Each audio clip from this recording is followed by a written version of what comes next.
শুরুতেই হেডলাইন্স। সম্ভবত মেয়ের ফোনের মধ্যেই লুকিয়ে আছে আসল অপরাধীকে। এবার দেখুন বিস্তারিত খবর। আরজিকর কাণ্ড হয়ে গেছে বেশ কিছুদিন। মানুষের প্রতিবাদের উদ্বেলিত সমস্ত রাজ্য। এই মুহূর্তে সিবিআই এর হয়ে ওই ঘটনায় তদন্তের ভার। এখনো পর্যন্ত রাজ্যের পুলিশের হাতে অপরাধী বলতে সঞ্জয়। সিবিআই কতটা তদন্ত এগিয়েছে তা বোঝা যাচ্ছে না। সেই সময় সামনে আসলো নতুন তথ্য। নির্যাতিতার মা দিলেন আরও বড় বার্তা। মেয়ের ফোনে লুকিয়ে থাকতে পারে সমস্ত হেরফেরের চাবিকাঠি। সিবিআই খোঁজার চেষ্টা করছে। তিনি আরও বলেন, মুখ্যমন্ত্রীকে বলেছি সঞ্জয় আসলে দোষী নয়, ভিতরে কেউ নিশ্চিত এর মধ্যে আছে।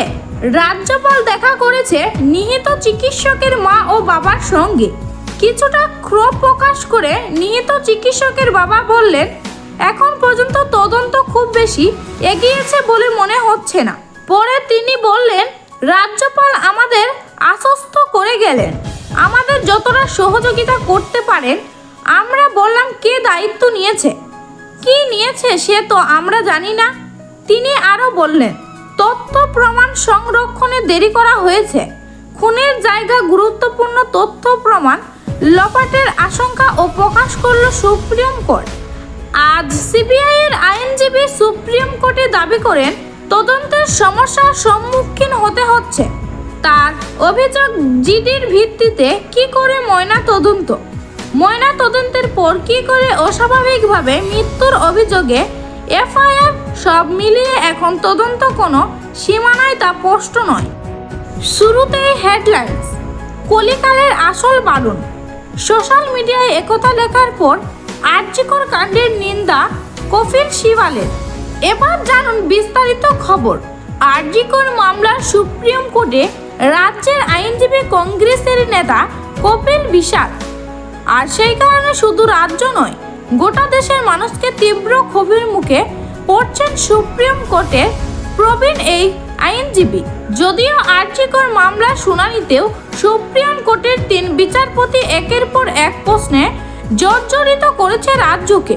পাশাপাশি আরজিকর হাসপাতালের নিরাপত্তার দায়িত্বও রাজ্যের পুলিশের হাত থেকে নিয়ে তুলে দেওয়া হয়েছে কেন্দ্রীয় বাহিনীর হাতে। এই অবস্থায় আইনজীবী কপিল সিবালের ভূমিকা নিয়ে তীব্র ক্ষোভ তৈরি হয়েছে সোশ্যাল মিডিয়ায়। তাতে টেনে আনা হয়েছে কংগ্রেসের নেতা রাহুল গান্ধীকেও। যদিও রাহুল গান্ধী প্রথম থেকে ব্যক্তিগতভাবে আরজিকরের ঘটনায় তীব্র নিন্দা করেছিলেন, তিনি তারপরেও কপিল সিবালের ভূমিকা নিয়ে প্রশ্ন তুলে তাকে কলিকালের বারণ ব্যাখ্যা দেওয়া হয়েছে। মধুসূদন নামে এক এক্স ব্যবহারকারী লিখেছেন, কলিযুগের আসল বারণ কপিল সিব্বল।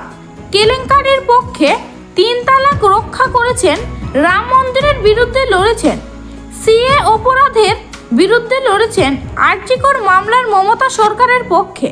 কপিল সিব্বলের পাশাপাশি আরেকজন আইনজীবী তথ্য কংগ্রেসের নেতা অভিষেক মনু সিংভিউ নেটিজেনদের নিশানায় চলে এসেছে।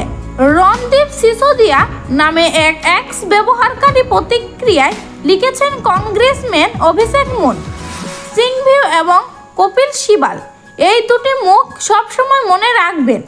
আমার দৃষ্টিতে এই 2 কংগ্রেসই ভারতের এই সমস্ত লোকেদের আইনগত আশ্রয় প্রদান করে।